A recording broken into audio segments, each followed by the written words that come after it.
Chapter 2 देख रहे हैं, इलेक्ट्रोस्टैटिक पोटेंशियल और कैपेसिटेंस।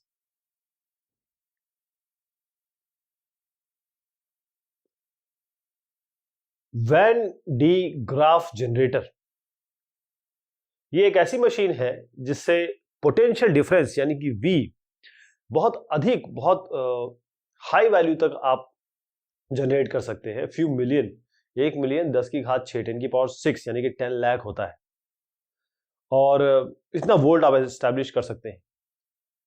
तो होता इसमें यह है कि अगर एक चार्ज पार्टिकल एक हाई पोटेंशियल डिफरेंस में अगर आप भेजें, बड़ी हाई वेलोसिटी से वो जाएगा, और जब हाई वेलोसिटी से जाएगा तो उसकी एनर्जी, उसमें जो एनर्जी होगी हाफ mv², क्योंकि वेलोसिटी ज्यादा है तो बड़ी अच्छी वेलोसिटी उसमें आ जाएगी। और इस हाई एनर्जी के कारण ये मैटर के और अंदर तक पेनिट्रेट कर सकता है। तो जो एक मैटर का बहुत फाइन स्ट्रक्चर है, कैसा वो बना है, अंदर क्या क्या चीजें हैं, उसको इससे समझा जा सकता है। तो प्रिंसिपल क्या है इस वैन डी ग्राफ जनरेटर का? मान लीजिए एक पॉजिटिव चार्ज कैपिटल Q है, ये देखिए कैपिटल Q है, एक इंसुलेटेड, एक कंडक्टिंग स्फीयर है, गोल शेप है जिसका रेडियस कैपिटल R है ये, और जो सेंटर है इस शेल के, यहां पर एक कंडक्टिंग स्फीयर है जिसका रेडियस स्मॉल r है। एक और दो स्फीयर है, एक अंदर एक बाहर। तो बाहर का जो है वो इंसुलेटेड कंडक्टिंग स्फीयर है, अंदर का आपका कंडक्टिंग स्फीयर है जिसका रेडियस R, अंदर वाले का R, बाहर वाले का कैपिटल R। इसका मतलब R अंदर है इसलिए छोटा है और कैपिटल R से छोटा है। तो इलेक्ट्रिक पोटेंशियल जो शेल के रेडियस R के शेल पे बनेगा, इस जगह पे क्या बनेगा? हम जानते हैं कि पोटेंशियल हम ऐड कर देते हैं, तो इस K into Q by R, मतलब ये वाला R लेंगे, ये हो गया, और इसके कारण होगा K into Q by R, ये वाला हो जाएगा, है ना। अब ये तो इस सरफेस पे हुआ, इस सरफेस पे क्या होगा, यानी अंदर वाले सरफेस पे क्या होगा? K into Q by R, मतलब बाहर और अंदर एक ही बात है, लेकिन इसके कारण K क्यू बाय R ही रहेगा। देखिए फिर से समझिए कि जब हम इस जगह पे ले रहे हैं तो हमारे पास K into Q by R, बस चार्ज यहां चेंज हो रहा है, लेकिन दोनों का जो नीचे जो डिस्टेंस की बात हो रही है या डिस्टेंस वेक्टर की बात हो रही है वो सेम रहेगा। लेकिन जैसे आप अंदर आएंगे तो यहाँ के, इसके कारण यहाँ तो रहेगा, और इसके कारण केवल ये R, स्मॉल r वाला रहेगा, क्योंकि आप इसके सरफेस पे ले रहे हैं। K into Q by R plus K into small Q by R, केवल ये तब्दीली है इन दोनों में, जो यहाँ पर पोटेंशियल पाया जाएगा और जो यहाँ पर पोटेंशियल पाया जाएगा।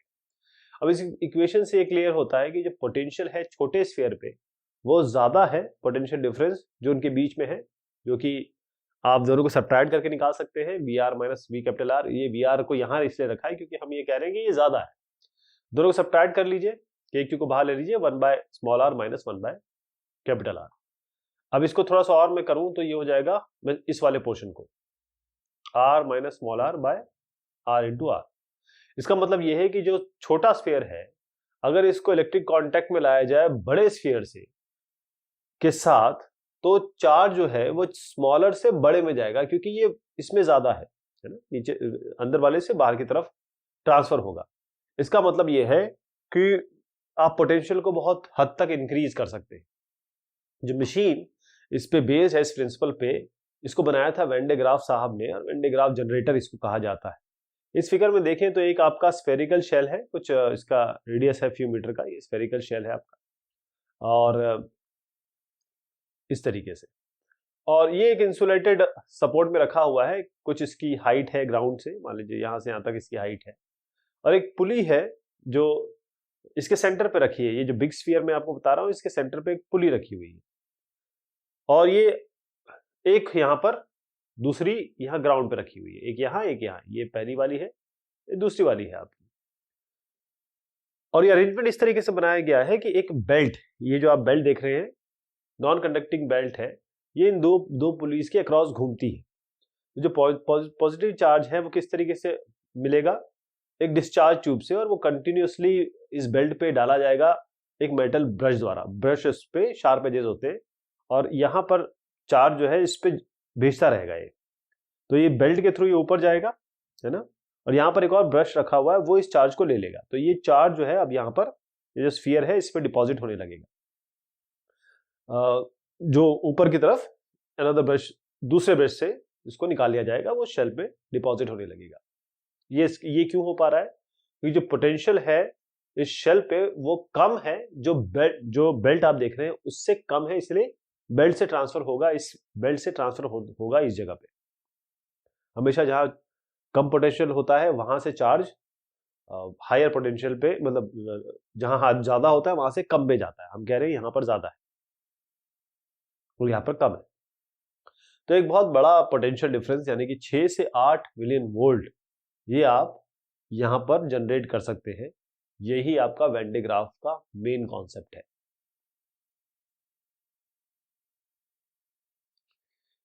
Q अमाउंट का इलेक्ट्रिक चार्ज ये रिसाइड कर रहा है कंडक्टिंग स्फीयर जिसका रेडियस है R1। ये स्फीयर को कनेक्ट किया गया एक और दूसरा कनेक्टिंग स्फीयर है जिसका रेडियस है R2 एक कंडक्टिंग वायर द्वारा। तो आपको कैलकुलेट करना है इलेक्ट्रिक चार्ज इन स्फीयर्स पे, और जो दो स्फीयर्स है इसको ये सेपरेटेड है बहुत बहुत ज्यादा डिस्टेंस, लार्ज डिस्टेंस पे। तो दो स्फीयर की बात हो रही है, एक Q1 मान लीजिए, एक Q2 चार्ज मान लीजिए, दो कंडक्टिंग स्फीयर्स में है। जब दो कंडक्टिंग स्फीयर्स एक बार कनेक्ट किए जाते हैं तो टोटल चार्ज क्या हो जाएगा? कैपिटल Q, ये चार्ज प्लस ये चार्ज, दोनों का चार्ज का एडिशन कैपिटल Q हो जाएगा। अब जो इलेक्ट्रिक पोटेंशियल है दोनों स्फीयर में वो सेम होगा। क्यों? क्योंकि ये इनको आपने कनेक्ट कर दिया कंडक्टिंग वायर से, यानी कि आप V1, ये जो V1 है और V2 है, यानी कि इलेक्ट्रिक पोटेंशियल को बराबर कर सकते हैं। वो होता है KQ/R, और ये KQ/R यहाँ पर R1 लेंगे या R2 लेंगे या Q1 लेंगे Q2 लेंगे, दोनों को बराबर कर दीजिए, दोनों में +1 कर दीजिए तो ये आ जाएगा। अब ये जो होता है Q1 Q2 प्लस Q1 ये कैपिटल Q के बराबर होता है, ये आपका आ गया। तो Q2 निकालना है तो आप क्या करेंगे? इसको सिंप्लीफाई करिए, ये डिनोमिनेटर में ले आइए, Q2 को एक साइड ले आइए। अब हम क्या करेंगे? सब्स्टिट्यूट करेंगे, अब इसका यूज करेंगे। हमारे पास Q2 आ गया ना, Q2 को इस जगह पर रख देंगे, तो कैपिटल Q आ गया Q1 plus R2 bye R1 plus R2 Q। तो इससे हमें Q1 मिल जाएगा, वो भी इस टर्म्स में, जो नोन टर्म्स है।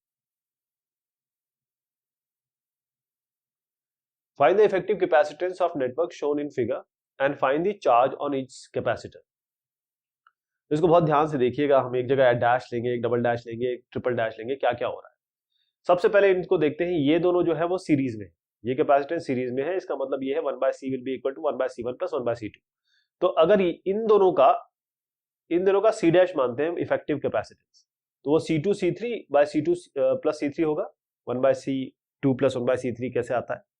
तो ये 200 ये 200 इन दोनों को ऐड कंप्यूट करेंगे, 100 पिकोफैराड आ जाएगा। अब ये वाला जो यहाँ पर C डैश आया इनके कारण, और ये C1, ये जो C1 है, ये C1 और ये C डैश जो इन दोनों के कारण आया है, ये दोनों आपके पैरेलल में है, तो दोनों को जोड़ दीजिए। 100 और 100 को, ये 100 है और इन दोनों का 100 आया था, ये भी 100 है, दोनों को जोड़ दीजिए, 100 प्लस 100 आपका 200 आ जाएगा। अब जो हमारा इन तीनों का आया है जिसको हम C डबल डैश कह रहे हैं, और ये C4 ये सीरीज में है, again 1/C will be equal to 1/C1 plus 1/C2 वाला, तो इसमें C डबल डैश और C4 दोनों सीरीज में है, तो इस तरीके से वैल्यू निकालेंगे। एक 200 है, अगला भी आपका 100 है, तो कहने का मतलब 200/3 आ जाएगा। अब देखिएगा, जो चार्ज सप्लाई किया गया बैटरी, वो क्या चार्ज सप्लाई कर रही है? वो Q कर रही है, और Q क्या है?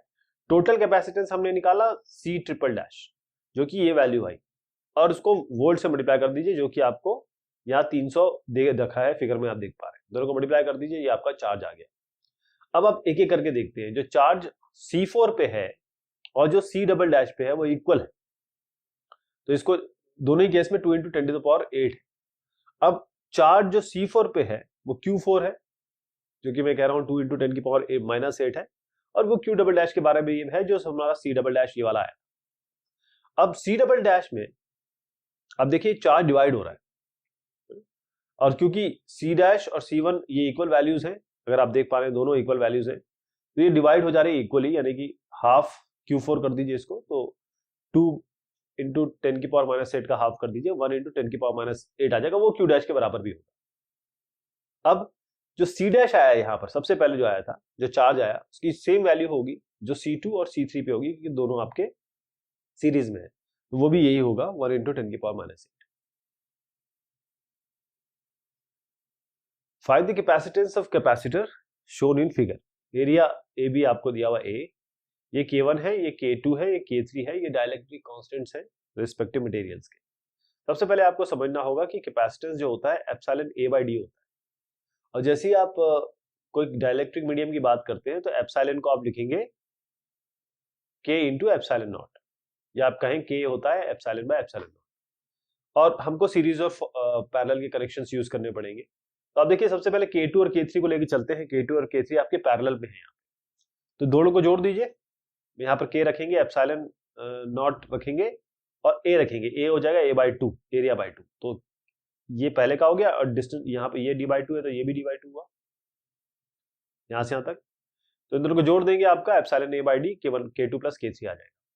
अब जो कैपेसिटर, ये तो फाइनल आ गया हमारा C2 3, इनके इसके कारण, ये दोनों कारण, ये जो कैपेसिटेंस आया और ये जो है, ये दोनों आपके किस में है, सीरीज में है ना, सीरीज में है। C2 3, ये मान लीजिए कि C2 3 जो हमारा 2 और 3 के कारण आया, और जो ये हमारा K1 के कारण है, ये दोनों आपके सीरीज में है। तो कैसे निकल के आएगा, C1 C2 3 bye C1 plus C2 3। तो C2 3 की जगह तो ये रख दीजिएगा, और C1 की जगह अपना ये वाला K1 के नाम से, तो यहाँ K1 के नाम से रख दिया। दोनों को रीअरेंज करिए, आपके पास ये एक्सप्रेशन आ जाएगा इसका।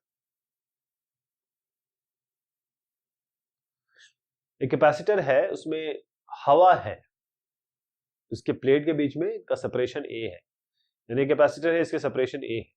एक मेटालिक स्लैब, ये जो मेटालिक स्लैब देख रहे हैं आप कलरफुल में, इसकी थिकनेस B है, यहां से यहां तक, इसको रखा गया इनके बीच में। आपको शो करना है कि जो कैपेसिटेंस है अब इसका epsilon naught A capital A by A minus B हो गया। और क्या ये वैल्यू कैपेसिटेंस की, ये डिपेंड करती है किस पोजीशन पे रखा जाए इस मेटालिक स्लैब को। मतलब इसको अगर यहां रखा जाए, इसको यहां रखा जाए, कहीं और रखा जाए, तो क्या कैपेसिटेंस चेंज होगा, ये पूछा गया है। ओके, जैसे हमने इसको रखा, अब देखिए यहां पर आपका अगर पॉजिटिव है तो यहां नेगेटिव होगा, तो ये अपने आप में यहां से यहां एक कैपेसिटेंस बन गया। अब यहां नेगेटिव है तो यहां पॉजिटिव होगा, और यहां नेगेटिव है तो पॉजिटिव नेगेटिव, ये एक अपना अलग से कैपेसिटेंस बन गया। तो एक कैपेसिटेंस ऊपर की तरफ बना, मान लीजिए इसकी थिकनेस x1 है, नीचे भी एक कैपेसिटेंस यहां बना, उसको मान लीजिए इसकी थिकनेस x2 है। इसका कैपेसिटेंस मान लीजिए C1 है, इसका कैपेसिटेंस मान लीजिए C2 है, इसकी थिकनेस x1, इसकी थिकनेस x2। अब B लेंथ का एक इसमें मेटालिक स्लैब भी है। नो कैपेसिटर, कोई ऐसा, क्योंकि दो सरफेस हम आइसोलेटेड तो नहीं समझ सकते। C1 ये जो है और ये दोनों आपके C1 और C2 आपके सीरीज में है, तो कैपेसिटेंस क्या होगा, 1/C will be equal to 1/C1 plus 1/C2। अब C जो होता है, C क्या होता है, epsilon A by epsilon naught A by D। D यहां पर कितना है, पहले वाले के लिए x1, दूसरे के लिए x2। ठीक, इसको रीअरेंज करेंगे, C आ जाएगा। अब इसको ध्यान से देखिए, ये x1 plus B plus x2, यानी x1 plus B plus x2 क्या किसके बराबर है, ये पूरे A के बराबर है, यहां से आता है, तो B इधर ले जाइए, x1 प्लस x2 आपका आ जाएगा A माइनस B। तो इस x1 प्लस x2 की जगह B A माइनस B रख दीजिए, ये आ जाएगा। और ये केवल किस पे डिपेंड कर रही है, देखिए ये पोजीशन पे डिपेंड ही नहीं कर रही, कोई पोजीशन की वैल्यू आ रही है यहां पर, नहीं आ रही, कोई x1 x2 आ रहा है, इसमें नहीं आ रहा है। इसका मतलब आप इस स्लैब को कहीं भी रख सकते हैं, किसी भी जगह रख सकते हैं, कैपेसिटेंस हमेशा यही रहेगा। जो एरिया है ईच प्लेट, मतलब पैरेलल प्लेट कैपेसिटर की बात हो रही है, उसका एरिया बताया गया है, करीबन इतना है। और जो सेपरेशन है इन प्लेट के बीच में, वो करीबन 1 सेंटीमीटर बताया गया है, मतलब 1 सेंटीमीटर है। जब एयर होगी इनके बीच में, तो जो कैपेसिटर है उसको चार्ज किया गया 100 वोल्ट बैटरी से। अब बैटरी को रिमूव कर दिया गया और एक डाइलेक्ट्रिक स्लैब डाला गया इसमें, इसकी थिकनेस 0.4 बताई गई, और डाइलेक्ट्रिक कांस्टेंट भी है इसका, वो भी 4 है। अब आपको कैपेसिटेंस बताना है, जब डाइलेक्ट्रिक डाला गया उसके पहले आपको फ्री चार्ज बताना है इस प्लेट पे, और सरफेस चार्ज डेंसिटी भी बतानी है। उसके आगे आपको इलेक्ट्रिक फील्ड बतानी है इस रीजन में, जो प्लेट के बीच में है, और जो इलेक्ट्रिक फील्ड के बीच में, मतलब अगर मान लीजिए प्लेट यहां पर है तो यहाँ की जो इलेक्ट्रिक फील्ड होगी वो बतानी है। आपको इलेक्ट्रिक फील्ड बतानी है डाइलेक्ट्रिक की, और आपको पोटेंशियल डिफरेंस बताना है दो प्लेट्स का जब डाइलेक्ट्रिक इंट्रोड्यूस हो गया उसके बाद। तो क्या क्या चीजें दी हुई हैं, आपको एरिया दिया हुआ है, सबको हम मीटर में ले आएंगे। A है, D है, V0 है, ये आपका A है, ये V है, इसी तरीके से आपका D आपको दिया हुआ है, ये आप सारी वैल्यू ले लेंगे। अब डी डैश हम लेते हैं डाइलेक्ट्रिक वाले का, तो 0.4 है इसका, के भी 0.4 है, 4.0 सॉरी, ये 0.4 है तो ये 4.0, 0.4 को हमने कन्वर्ट कर दिया मीटर। तो पहला है कि जब एयर होगा प्लेट के बीच में तो कैपेसिटेंस सिंपली C0 हो जाएगा एप्सिलॉन A बाय डी। ये वैल्यू पता है, A हमें पता है और D पता है, ये ऐसे निकल आएगा। अब चार्ज निकालना है, Q कैसे होता है, C होता है Q बाय V। चार्ज निकालना है तो C इंटू V कर देंगे, दोनों को मल्टीप्लाई कर देंगे, हम केवल इस वैल्यू का आप वोल्टेज से मल्टीप्लाई कर दीजिए, ये आपका चार्ज आ गया। ये फ्री चार्ज है। तो सरफेस चार्ज डेंसिटी क्या होती है, सिग्मा, वो होती है Q बाय A। Q लीजिए, एरिया से डिवाइड कर दीजिए, आपका सरफेस चार्ज डेंसिटी आ गया। अब जो इलेक्ट्रिक फील्ड होगी प्लेट और डाइलेक्ट्रिक के बीच में, ओके, वो किसके कारण होगी, जो चार्ज है, यानी E0 क्या होगा, sigma by epsilon not. Sigma आपके पास है, एप्सिलॉन नॉट आपके पास है, ये आपका चार्ज हो गया, फ्री चार्ज। अब जब डाइलेक्ट्रिक का एब्सेंस है तो इलेक्ट्रिक फील्ड E0 है, लेकिन जैसे आप डाइलेक्ट्रिक डालेंगे E0 जो है वो K से डिवाइड हो जाएगा, बस आपको इसको 4 से डिवाइड कर देना, तो 2500 आ जाएगा। इसके अलावा आप देखिए 0.4 थिकनेस है, तो यहां से यहां तक दूरी है 1, एक मान लीजिए इधर इस जगह पे है, तो यहां से यहां तक दूरी हुई 0.4, अगली दूरी हुई 1 माइनस 0.4, तो ये किया हुआ है E0 1 माइनस 1.04, जहां पर E0 आएगा, और E कहां पर आएगा, जहां पर ये स्लैब है, स्लैब के अंदर स्लैब का विड्थ लेंगे, स्लैब के बाहर E0 लेंगे, तो 1 माइनस 0.4 कहेंगे। तो ये वैल्यू डाली, ये दोनों हम निकाल चुके हैं, 70 वोल्ट आ जाएगा। एक सब्सटेंस है, उसकी डाइलेक्ट्रिक कांस्टेंट है 2.0 और डाइलेक्ट्रिक स्ट्रेंथ है इतनी। अब it is taken as a dielectric material, इसको डाइलेक्ट्रिक मटेरियल की तरह लिया गया एक पैरेलल प्लेट कैपेसिटर में। क्या मिनिमम एरिया होना चाहिए हर इस प्लेट का, दोनों प्लेट जो है, क्या मिनिमम एरिया होना चाहिए ताकि कैपेसिटेंस इतना हो जाए और वो एक पोटेंशियल डिफरेंस यानी कि 2000 वोल्ट का विथस्टैंड कर सके, झेल सके। तो K 2 दिया हुआ है, E आपको इतना दिया हुआ है, इलेक्ट्रिक फील्ड कैपेसिटेंस दिया हुआ है, V दिया हुआ है, आपको एरिया निकालना। तो सबसे पहले क्या करेंगे, चार्ज निकाल लेते हैं, Q C इंटू V होता है, C आपके पास है, V आपके पास है, तो इतना करीब आ जाएगा। सरफेस चार्ज डेंसिटी सिग्मा होता है Q बाय A, यानी Q बाय A निकाल लीजिए, लेकिन A इसमें हमको अभी चाहिए, अभी हमने निकाला नहीं। अगर एयर होती प्लेट के बीच में, प्लेट के बीच में एयर होती तो इलेक्ट्रिक फील्ड जो होती E0 होता सिग्मा बाय एप्सिलॉन, लेकिन यहाँ पर डाइलेक्ट्रिक डाल दिया गया है, तो इसको बस E0 को K से डिवाइड कर देंगे तो ये आ जाएगा, यानी कि E0 क्या था, E0 आपका सिग्मा बाय एप्सिलॉन नॉट था, यानी कि सिग्मा बाय एप्सिलॉन नॉट, और नीचे भी K ही आएगा। अब आप क्या करेंगे कि ये आपको ऑलरेडी दे रखा है, दिया हुआ है E क्या है, इसको इस फॉर्मूला का यूज करके इक्वेट कर देंगे। बस A इसमें पता नहीं है, क्योंकि सिग्मा की जगह हम अभी Q बाय A डालेंगे, यहाँ पर A पता नहीं है, A यहाँ से निकल के आ जाएगा, क्योंकि A की अननोन क्वांटिटी है। यदि A इससे कम होगा तो E और ज्यादा बढ़ जाएगा और इलेक्ट्रिक ब्रेकडाउन हो जाएगा।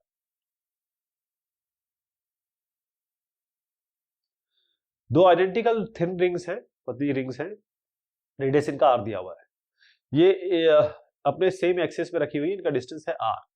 यदि जो चार्जेस हैं इसमें Q1C है, इस वाले में, इसमें आपका Q2C है, आपको वर्क डन निकालना है एक चार्ज जो कि QC है, कहां से, एक सेंटर ऑफ वन रिंग से यहां से यहां तक इसको ले जाना है। तो आप इस फिगर से बहुत ध्यान से देखिए कि आपके पास जब आप इस यहां पर चार्ज को रखेंगे तो उस पर वो इलेक्ट्रिक फील्ड यहां से लगेगी उसको, तो आपको ये डिस्टेंस निकालना होगा। इसी तरीके से जब यहां पर आएगा तो इलेक्ट्रिक फील्ड यहां ऐसे लगेगी, तो ये कितना होगा, ये R है, ये R है, ऐसे ट्रायंगल बन रहा है, ये R है, ये R है, तो ये कितना होगा R√2, जो कि यहां निकाला गया है। जो सेंटर है हर एक रिंग का वो यहां से √2 डिस्टेंस पे है सर्कमफेरेंस से। तो पोटेंशियल क्या बन रहा है इस O पे, पहले O पे निकालेंगे फिर O डैश पे निकालेंगे। तो O पे क्या बना, 1/4 pi epsilon not Q1 Q2। अब ये यहां पर इस R के कारण होगा और इसके R√2 के कारण होगा, और जब यहां आएंगे तो इसके R के कारण होगा और इसके R√2 के कारण होगा, है ना। इस तरीके से पोटेंशियल और पोटेंशियल O और O डैश में निकालेंगे। अब दोनों को पोटेंशियल डिफरेंस निकालना है, दोनों को माइनस करेंगे तो आपके पास कुछ ऐसी संख्या आ जाएगी। पहले इन दोनों को ले लेंगे फिर इन दोनों को ले लेंगे, तो जो जो चीज हो सकती है, जो जो चीज कॉमन आ सकती है बाहर ले लेंगे, आपकी ये संख्या कुछ इस तरीके से बनेगी। वर्क डन निकालना है तो सिंपली इसको 4 से मल्टीप्लाई कर दीजिए, क्योंकि आपका डेल्टा वी तो आ ही गया है, मतलब पोटेंशियल डिफरेंस आ गया, उसको चार्ज से मल्टीप्लाई कर दीजिए, तो Q से इसको मल्टीप्लाई करेंगे तो आपका वैल्यू आ जाएगी ये आपका वर्क डन होगा।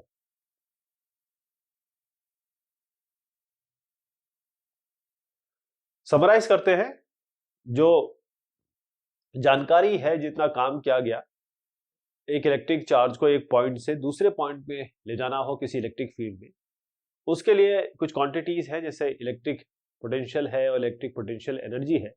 यहां से हमको वर्क डन पता चलता है कितना काम किया गया। ए से लेकर बी तक E dot D R electric field है, और ये डिस्टेंस जो डिस्प्लेसमेंट कह सकते हैं, इसको लाइन इंटीग्रल कहते हैं इलेक्ट्रिक फील्ड का ए से बी, और ये बताता है कितना काम किया गया इलेक्ट्रिक फील्ड द्वारा एक यूनिट पॉजिटिव चार्ज को ए से बी तक ले गए।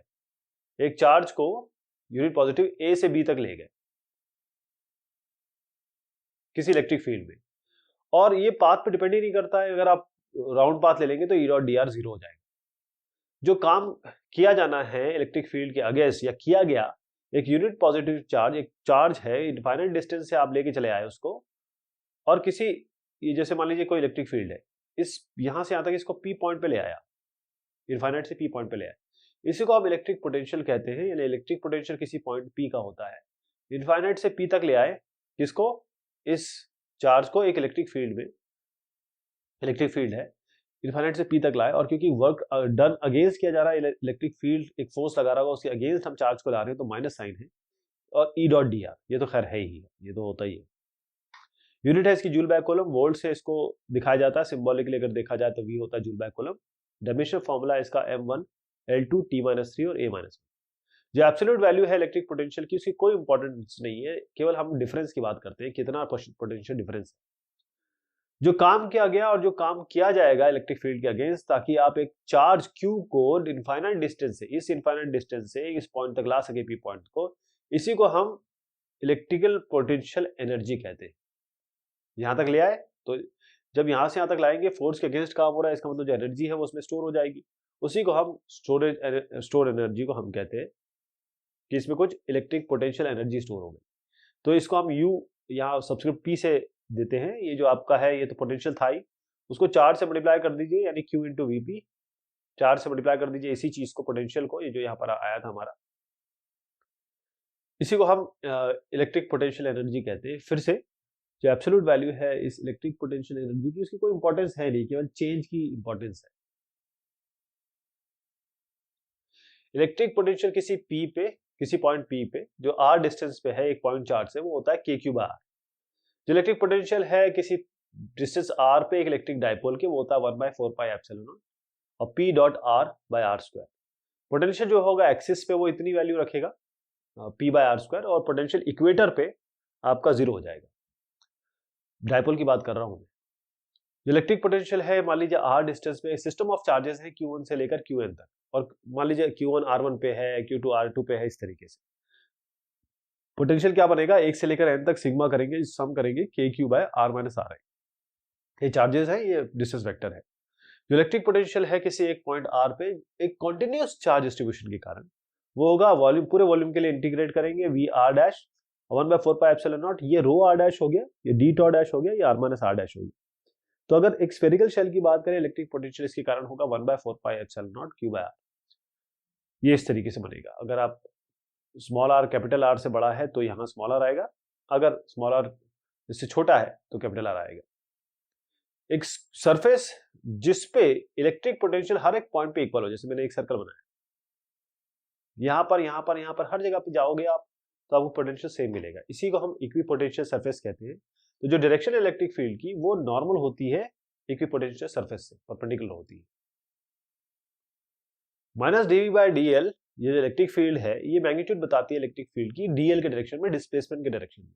अगर आपको इलेक्ट्रिक फील्ड v से निकालनी है, यानी कि आपको पोटेंशियल से निकालनी है, तो आपको ये यूज करना पड़ेगा, equal to minus del V by del X, del V by del Y, del V by del X. Direction होगी इलेक्ट्रिक फील्ड की वो इस तरीके से होगी कि जो रेट है डिक्रीज का, कम होने का, इलेक्ट्रिक पोटेंशियल जिसका डिस्टेंस है माइनस dv बाय डेल, ये मैक्सिमम होगा, और ये डायरेक्शन हमेशा नॉर्मल होगा पोटेंशियल सरफेस से। इलेक्ट्रोस्टैटिक पोटेंशियल एनर्जी है सिस्टम ऑफ चार्जेस, जैसे Q1 से लेकर Qn है, अगर मान लीजिए R1 से लेकर R2 Rn तक रखे हुए हैं, तो इलेक्ट्रोस्टैटिक पोटेंशियल एनर्जी आप केवल सिग्मा कर देंगे, सम कर देंगे, KQi QJ RIJ और यहाँ पर I लेस देन होना चाहिए J से, और I 1 से n तक वेरी करेगा। जो इलेक्ट्रिक पोटेंशियल एनर्जी है इलेक्ट्रिक डायपोल की किसी भी एक्सटर्नल इलेक्ट्रिक फील्ड में, वो E डॉट P होगी, माइनस साइन आएगा यहाँ पर, यानी कि EP cos थीटा आएगा। जब एक मेटालिक कंडक्टर को आप रखते हैं एक एक्सटर्नल इलेक्ट्रिक फील्ड में, तो एक जो स्टेशनरी चार्ज डिस्ट्रीब्यूशन हो रहा है वो उस सरफेस के अंदर आ जाएगा, मतलब कंडक्टर के। जो रिजल्टेंट इलेक्ट्रिक फील्ड होगी कंडक्टर के अंदर वो जीरो होगी, कंडक्टर के अंदर जीरो होगी, और जो नेट इलेक्ट्रिक फील्ड होगी अंदर, क्योंकि आपकी रिजल्टेंट भी आ गई नेट भी आ गई, दोनों ही जीरो होगी। जो इलेक्ट्रिक फील्ड है हर एक पॉइंट पे आउटर सरफेस पे कंडक्टर के, वो नॉर्मल होगी इस सरफेस से, और जो इलेक्ट्रिक पोटेंशियल अंदर होगा कंडक्टर के, वो सारा कांस्टेंट होगा, हर जगह पे कांस्टेंट होगा।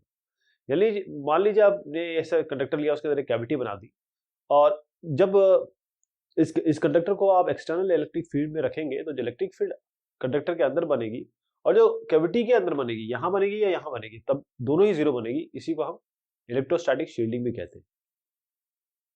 अब जब हम इलेक्ट्रिक चार्ज को रखेंगे इस मेटालिक कंडक्टर पे, तो इलेक्ट्रिक फील्ड अंदर की तरफ कंडक्टर के जीरो होगी, और जो चार्ज होगा डिस्ट्रीब्यूट होगा केवल बाहरी सरफेस पे कंडक्टर के। इलेक्ट्रिक फील्ड होगा सरफेस पे वो नॉर्मली होगा, लोकल नॉर्मली होगा, उसको हम E equal to sigma by epsilon naught, यहाँ n कैप लगाते हैं। यदि चार्ज को हमने रखा एक कैविटी के अंदर, इस तरीके की बात हो रही है, तो जो इलेक्ट्रिक फील्ड होगी जो कैविटी के बाहर होगी, electric field in region which is outside the cavity, लेकिन कैविटी के बाहर है लेकिन कंडक्टर के अंदर, मतलब इस रीजन की बात होगी, या रीजन की, वो आप हमेशा जीरो होगी। एक डिवाइस जो दो कंडक्टर से बना है, इंसुलेटेड है एक दूसरे से, उनको कैपेसिटर कहते हैं। इस तरीके से कैपेसिटर होता है, इसकी कैपेसिटेंस को हम Q बाय V कहते हैं, वो हमेशा कांस्टेंट रहेगा। यूनिट C इसकी कूलम बाय वोल्ट है, इसको हम फैराड कहते हैं।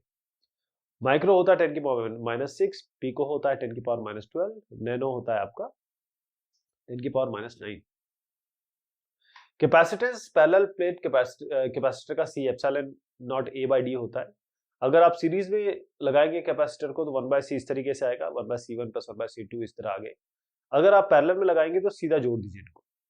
जो एनर्जी स्टोर होती है कैपेसिटर में, उसको आपके हमारे पास कुछ एक्सप्रेशन है इसके, Q²/2C, CV²/2, VQ/2 सब एक ही जैसे हैं। और जो एनर्जी डेंसिटी है, एनर्जी पर वॉल्यूम, वो half epsilon not E², E electric field है। जब एक डाइलेक्ट्रिक को आप एक्सटर्नल इलेक्ट्रिक फील्ड E0 में रखेंगे, तो जो पोलराइजेशन होगा डाइलेक्ट्रिक का, वो इलेक्ट्रिक इंडक्शन के कारण होगा, यानी कि प्लस और नेगेटिव जो उसके चार्जेस है वो इधर उधर मूव कर जाएंगे। इलेक्ट्रिक फील्ड प्रोड्यूस होगा इन इंड्यूस चार्जेस का, वो डायरेक्शन क्या होगा उसका, इलेक्ट्रिक फील्ड से अपोजिट डायरेक्शन में होगा। तो जो रिजल्टेंट इलेक्ट्रिक फील्ड E जो डायलेक्ट्रिक की आएगी, वो कम होगी एक्सटर्नल इलेक्ट्रिक फील्ड E0 से, जो कि बाहर से लगी हुई है। जो डायपोल मोमेंट है, वो जो पर यूनिट वॉल्यूम प्रोड्यूस होगा, उसको हम कहते हैं इंटेंसिटी ऑफ पोलराइजेशन। इसको हम शॉर्ट में पोलराइजेशन भी कहते हैं, यानी सिग्मा बी। पोलराइजेशन अगर ये देखा गया है कि डायरेक्टली प्रोपोर्शनल है इलेक्ट्रिक फील्ड से, तो P को हम एप्सिलॉन नॉट XE कहते हैं। XE इसमें जो आप देख पा रहे हैं वो इलेक्ट्रिक ससेप्टिबिलिटी है डाइलेक्ट्रिक मीडियम की, और ये जो पूरी संख्या है इसको हम कहते हैं, यानी एप्सिलॉन नॉट 1 प्लस XE, इसको हम परमिटिविटी कहते हैं एप्सिलॉन डाइलेक्ट्रिक मीडियम की। और एप्सिलॉन बाय एप्सिलॉन नॉट इसको हम कहते हैं रिलेटिव परमिटिविटी उस मीडियम की। यही होता है डाइलेक्ट्रिक कांस्टेंट K, यानी एप्सिलॉन बाय एप्सिलॉन नॉट, इसी को हम एप्सिलॉन R कह रहे हैं, यही K है डाइलेक्ट्रिक कांस्टेंट। जो K है 1 प्लस XE के बराबर होता है। अगर इलेक्ट्रिक फील्ड देखें तो ये normal electric field vacuum air के 1/kth टाइम होगी, यानी कि आप डाइलेक्ट्रिक इलेक्ट्रिक फील्ड में रख दें तो वो kth पार्ट रिड्यूस हो जाएगा।